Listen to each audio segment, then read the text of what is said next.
जी। ऐसा कोई काम देखने को नहीं मिला है कि जो जिला पंचायत सदस्य जी ने किया हो, या जिले से कोई योजनाएं आई हो जो लोगों तक पहुंची हो, जी। या जिले से काम आया हो। कोई भी काम ऐसा नहीं देखने को मिला है कि जिला पंचायत सदस्य जी ने किया। जगह पे हमने देखा हुआ है कि कहीं तक 5 तक है जी। कहीं तक 8 तक है, और 5-5 किलोमीटर भी शिक्षा की व्यवस्था नहीं है। जी जी। पैदल जाना पड़ता है लोगों बच्चों को। डॉक्टर सुरजपाल यादव यहाँ से खड़े हुए थे, उन्होंने तमाम जगह देखी गई थी कि उन्होंने अपने इंटरव्यूज़ में भी कहा है कि हमने तमाम ग्रामों में उपस्वास्थ्य केंद्र बनवाए हैं। वो आपके यहाँ उस समय बन पाए थे या आप दोबारा से कुछ निर्माण करवाना चाहेंगे उसको लेकर? कुछ जगह बन पाए थे जी, कुछ जगह नहीं बन पाए हैं। साथियों, हम आज आप लोगों को क्रांति केशव बबलू यादव ततारपुरा सरपंच के छोटे बेटे हैं, उनसे मिलवाने जा रहे हैं। आखिर इनसे मिलवाने का हमारा तात्पर्य क्या है, क्या ये विशेष करने जा रहे हैं आगामी आप लोगों के लिए, या जो क्षेत्र इन्होंने चुना है इनकी क्या रणनीति रही है? क्योंकि जैसा कि बहुत जल्द जिला पंचायत सदस्य का जो चुनाव देखने को मिल रहा है उसमें आप तमाम प्रत्याशियों को देखने वाले हैं, इसलिए हमने चुना है कि हम एक सीरीज चालू करें कि जो भी जिला पंचायत सदस्य जनता के लिए उतर रहे हैं मैदान में, वो क्या करना चाह रहे हैं। क्या कहीं झूठे वादे तो नहीं कर रहे हैं? क्या सिर्फ बातें लोगों को बहला फुसलाने का काम तो नहीं कर रहे हैं? या सच में विकास उन्मुक्त आगे जो काम करेंगे उसको ध्यान में रखकर ही क्षेत्र में आ रहे हैं? नमस्कार साथियों, आप देख रहे हैं बुंदेलखंड हेडलाइंस। सबसे पहले हमारे दर्शकों को अपने बारे में बताएं, अपना परिचय दें। नमस्कार, मेरा नाम यशपाल यादव, ततारपुरा सरपंच का लड़का हूं। जी, जैसा कि आपने बताया ततारपुरा सरपंच के आप बेटे हैं जी। आगामी आपकी क्या रणनीति है? आगामी मैं क्षेत्र की जनता के लिए विकास करना चाहता हूं। जी, कहाँ से कहाँ? मैं वार्ड नंबर 8 से जिला पंचायत का चुनाव लड़ना चाहता हूं। जी। समस्या को लोगों की समस्या को सुनना चाहता हूं। आपने बताया कि आप जिला पंचायत का सदस्य का चुनाव लड़ने जा रहे हैं, आप लोगों की समस्या का निवारण करने के लिए आगे जी ध्यान में रख रहे हैं। जी।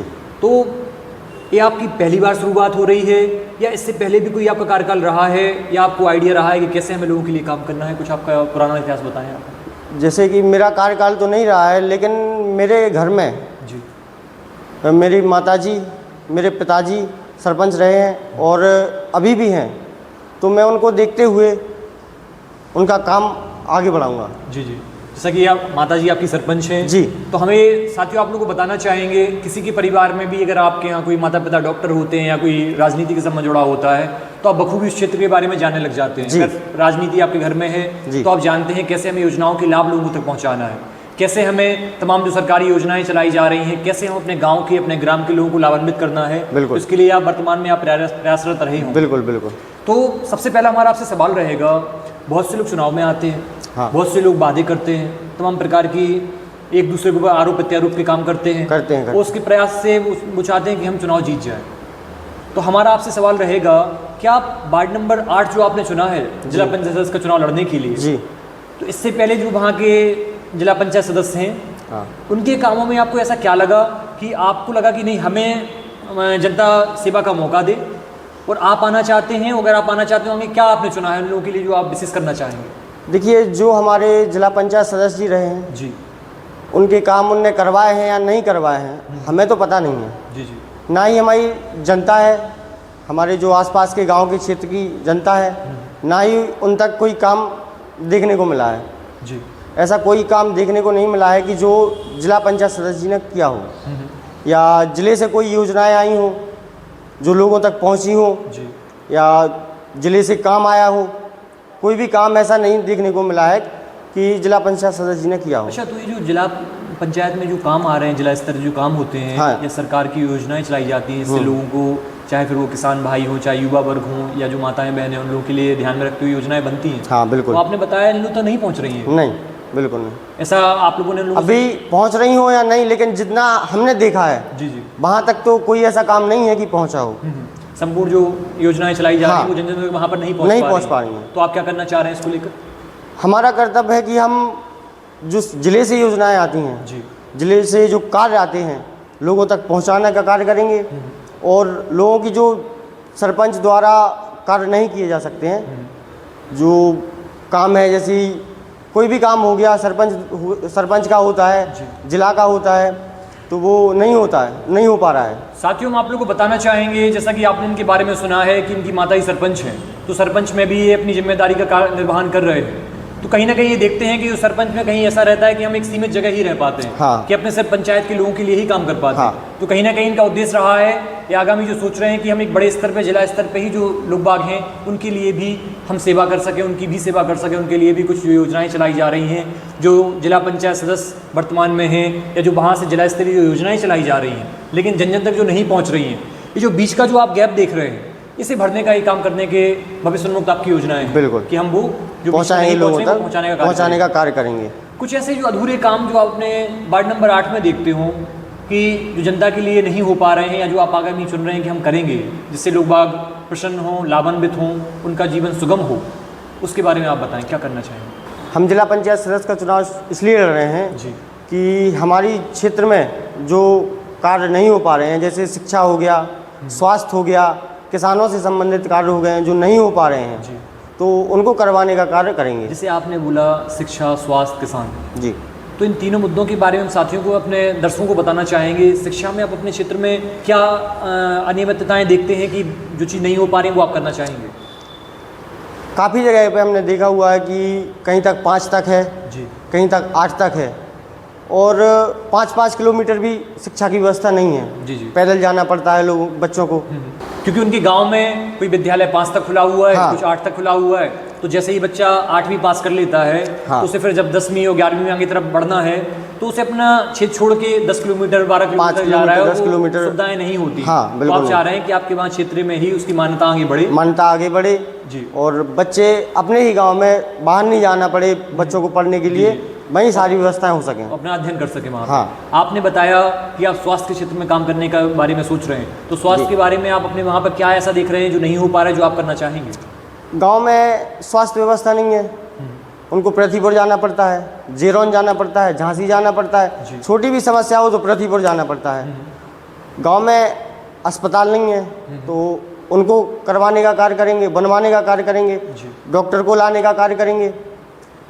साथियों, हम आप लोगों को बताना चाहेंगे, जैसा कि विगत 2023-24 के करीब या इससे पहले जो पृथ्वीपुर विधानसभा के अंतर्गत एक उपचुनाव हुआ था, उसके बाद एक भारतीय जनता पार्टी के प्रत्याशी डॉक्टर सुरजपाल यादव यहाँ से खड़े हुए थे। उन्होंने तमाम जगह देखी गई थी कि उन्होंने अपने इंटरव्यूज़ में भी कहा है कि हमने तमाम ग्रामों में उपस्वास्थ्य केंद्र बनवाए हैं। तो जैसा कि आपने कहा कि हम स्वास्थ्य को चुस्त दुरुस्त करना चाहते हैं, जो व्यवस्थाएँ ठीक नहीं चल रही हैं, तो जो उपस्वास्थ्य केंद्र बनाए गए थे वो आपके यहाँ उस समय बन पाए थे, या आप दोबारा से कुछ निर्माण करवाना चाहेंगे उसको लेकर? कुछ जगह बन पाए थे जी, कुछ जगह नहीं बन पाए हैं। तो जो उपस्वास्थ्य केंद्र के तहत जो अपने क्षेत्र में ही आप जो डॉक्टर देख पाते हैं, या जो इलाज हेतु बाहर ना जाना पड़े, या जिला स्तरीय बाहर ना निकलना पड़े अपने गांव में, क्योंकि आप देखते हैं जब रात में कोई छोटी बहुत भी समस्या हो जाती है, तो अगर आपके घर के 4 कदम दूर ही अगर डॉक्टर आपको मिल जाता है, तो मैं समझता हूँ ये दुनिया की सबसे अच्छी व्यवस्थाओं में से एक होती है। बिल्कुल। क्योंकि अगर स्वास्थ्य अगर हमें नहीं मिल रहा है तो, और तमाम मूलभूत हमें आवश्यकताएं हमारी पूरी हो जाए, फिर भी अधूरी ही रहती है। बिल्कुल।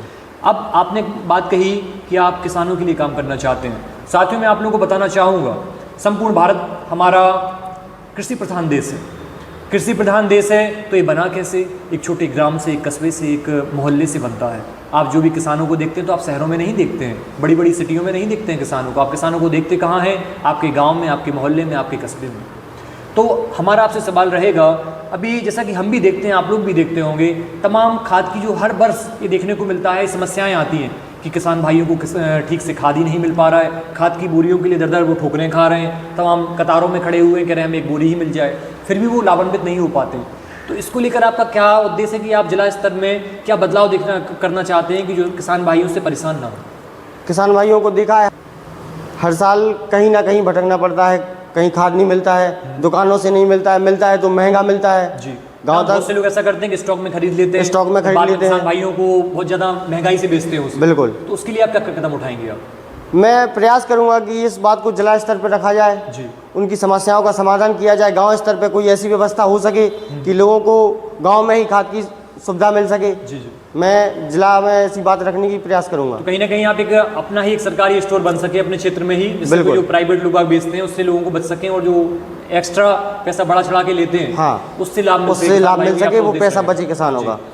और अगर हम बात करें जैसे अपने क्षेत्र में बताते हैं कि जिला निवाड़ी के अंतर्गत पाइपलाइन की हम बात करें तो सरकार ने कहा है कि सब जगह लोगों को पानी ठीक से पाइपलाइन के माध्यम से पहुंच रहा है। हाँ। तो आप अपने बाढ़ में देखते हैं वहाँ सब कुछ सुचारू रूप से चल रहा है या नहीं चल रहा हाँ बिल्कुल, पानी तो जैसे हर जगह टंकी बनी हुई है, कहीं पर बन रही हैं, है? जी जी तो कहीं पर चालू हो गया है, पानी चल रहा है, कहीं पर नहीं चल रहा है। जहाँ नहीं चल रहा है वहाँ का काम करवाने का जी। प्रयास करेंगे।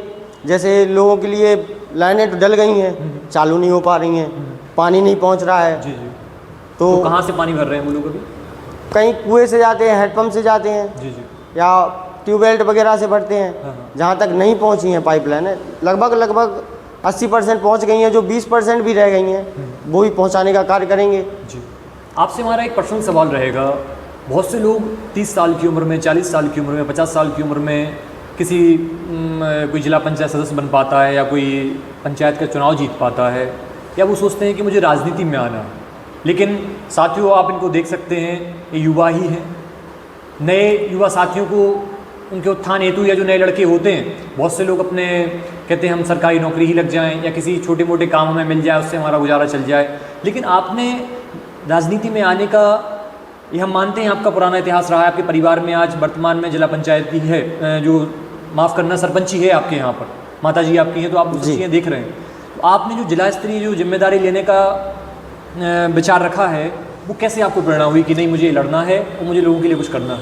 मैंने देखा है कि कई पंचायतों में सरपंच काम नहीं करवा पाते हैं या उनसे लाभ नहीं मिल पाता है। जी जैसे हमारी माता जी, हमारे पिताजी सरपंच रहे हैं, तो वो निरंतर प्रयास कर रहे हैं गांव को अच्छा बनाने का, और काम चालू है और चल भी रहा है, और हमारा गांव बेहतर भी अच्छा, प्रगति पर है। आपने बताया ततारपुरा से आपकी माता ही सरपंच हैं, जी। तो जो तमाम योजनाएं चलाई जाती हैं, चाहे वो किसानों को ध्यान में रखते हो जी। या किसी का कोई देहांत हो जाता है तो बहुत सारी राशियां सरकार से मिलती हैं, हाँ। तो ये सब उन्हें सुचारू रूप से मिल रहे हैं? बिल्कुल सुचारू रूप से मिल रहा है। जी चाहे विधवा पेंशन हो, जी जी।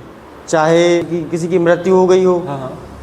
तो उसका भी पूरा लाभ ये मिलता जो है। किसान सम्मान निधियाँ चलाई जाती हैं, ये सब आपके गाँव में लोगों तक बिल्कुल पहुंच रही हैं? पूरी तरह से प्रॉपर पहुंच रही हैं। जी जी। जैसा कि अंत में हम आपसे पूछना चाहेंगे, आप राजनीति में आ रहे हैं, इससे पहले भी आपका परिवार राजनीति में है वर्तमान में, जी। तो कुछ हम अपने दर्शकों को आप कुछ ऐसे सामाजिक कार्यों के बारे में बताएं जो आपका परिवार या आप लोग निरंतर सहयोग के क्षेत्र में रहे, उसके बारे में आप बताएं। क्या कोई काम आप लोगों ने अपने, चाहे गाँव में हो अपने या क्षेत्र में हो? आप जाके देख सकते हैं, सड़क व्यवस्था देख सकते हैं, जी जी पानी व्यवस्था देख सकते हैं, और स्कूल व्यवस्था देख सकते हैं, मंदिरों की व्यवस्था देख सकते हैं, जी और आगे चल गए आप आवास की समस्या देख सकते हैं। हाँ, आवास गरीबों की को आपने बात की, आवास योजना लगभग आपके गांव में किस स्तर पर पहुंच गई? सब लोगों के या फिर आज भी कच्चे मकान देखने को मिलते हैं? लगभग 98% तो नहीं मिलते हैं। हाँ हाँ। सभी के लिए आवास की व्यवस्था हो कुछ चुकी है। मकान रह गए हैं। हाँ, तो उनका भी आगे जी हो जाएगा। अच्छा, आगे उनको काम करवाने का बिल्कुल। आप लोग प्रयासरत हैं। बिल्कुल। अंत में अपने क्षेत्रवासियों को लेकर कोई आप संदेश देना चाहें, या अगर कोई क्षेत्रवासी, आजकल सवाल ये रहता है, मैं आप लोगों से भी कहना चाहूँगा, आगामी वार्ड नंबर 8 हो या तमाम पृथ्वी विधानसभा के अंतर्गत या फिर संपूर्ण भारत में कहीं भी जो जिला पंचायत सदस्य के चुनाव होंगे, आपके यहाँ तमाम प्रत्याशी आएंगे, आप हमें वोट दीजिए, हम आपके लिए काम करेंगे, वो काम करेंगे, इस तरह की बातें करते हैं। लेकिन आपका सबसे पहला ही सवाल रहना चाहिए, हम आपको वोट क्यों दें? यही सवाल हमारा आपसे है। अगर आपका कोई पंचायत, आपके क्षेत्र का कोई व्यक्ति आपसे पूछेगा कुछ दिनों में जो पंचायत के चुनाव आने वाले हैं कि हम आपको वोट क्यों दें, तो आप उन्हें क्या उत्तर देना चाहेंगे? हमें वार्ड नंबर 8 की हमारी जनता जनार्दन है, जी वो हमें वोट इसलिए दिए क्योंकि जो व्यवस्थाएं हैं, जैसे शिक्षा का बताया था मैंने अभी, जी जी जो लाभ नहीं मिल पा रहा है, हम उसको आगे बढ़ाने का कार्य करेंगे। स्वास्थ्य हो गया, स्वास्थ्य की सुविधाएं नहीं मिल पा रही हैं, जी जी उसको भी आगे बढ़ाने का कार्य करेंगे। और हमारे किसान भाई बहन हैं, उन तक जो लाभ नहीं मिलता है, जी। जैसे खाद्यान्न भी नहीं पहुंच पाता है कहीं कहीं, तो उसको भी बहुत सी जगह ऐसा आगे होता है रखेंगे। कि कुछ सरकारी डॉक्यूमेंट ही कंप्लीट नहीं हो पा रहे हाँ। उनके, उसके लिए दर दर भटक रहा है किसान। बिल्कुल, तो उनको भी प्रयास करेंगे कि उनका काम पूरी तरह से हो सके। जी। अंत में अपने जिला पंचायत या जो वार्ड नंबर 8 है, उनके क्षेत्रवासियों को के प्रति कोई अपना अंतिम संदेश जो आप देना चाहें वो आप बोल सकते हैं। हमारी वार्ड नंबर 8 की जनता, हमारा परिवार हमारे ऊपर आशीर्वाद बनाए रखें। जो आगामी चुनाव आ रहा है उसके लिए आशीर्वाद प्रदान करें। जैसा कि आपने देखा हमारी पंचायत में हमारी माताजी ने कार्य किया है, पिताजी ने कार्य किया है, वैसे ही हम आपके बीच आकर आपके लिए पूरा काम करने का प्रयास करेंगे। आप अपना आशीर्वाद प्रदान करें। जिससे कि आपका आशीर्वाद हमें मिल सके। साथियों, आप लोगों ने सुना ततारपुरा सरपंच के छोटे बेटे यशपाल यादव जी को आप सुन रहे थे। आगामी ये युवा हैं, लगन है, लोगों के लिए कुछ बेहतर करने का इनका प्रयास है, कुछ कर दिखाने की इनकी चाहत है। जिस उम्र में लोग सरकारी नौकरियों की तैयारी करते हैं, जिस उम्र में लोग चाहते हैं कि हमें कहीं कोई नौकरी ही मिल जाए, कोई 2 वक्त का हम पैसा कमा सकें, अपना जीवन यापन कर सकें, वहीं दूसरी तरफ कुछ युवा हमारे समाज में यशपाल यादव जैसे भी हैं जो लोगों के लिए कुछ करना चाहते हैं, जो ये चाहते हैं कि नहीं, हमसे पहले हमारी जनता आगे हो, हमसे पहले हमारे क्षेत्र के लोग विकास करें। ऐसी इच्छा शक्ति के साथ इनका आगामी जो चुनाव का आपने सुना, जो आप लोगों के लिए करना चाह रहे हैं, उसके समस्त आप लोगों ने इनके स्वयं इनके द्वारा आप अवगत हुए। इसी प्रकार हम नए लोगों से मिलेंगे, जो भी ज़मीनी स्तर से सच्चाई देखने को मिलती है, जो भी चीज़ें हो रही हैं, वो हम आप लोगों को दिखाने का कार्य करते हैं, जैसा कि आप सभी जानते हैं। इसलिए तब तक के लिए आप देखते रहें बुंदेलखंड हेडलाइंस।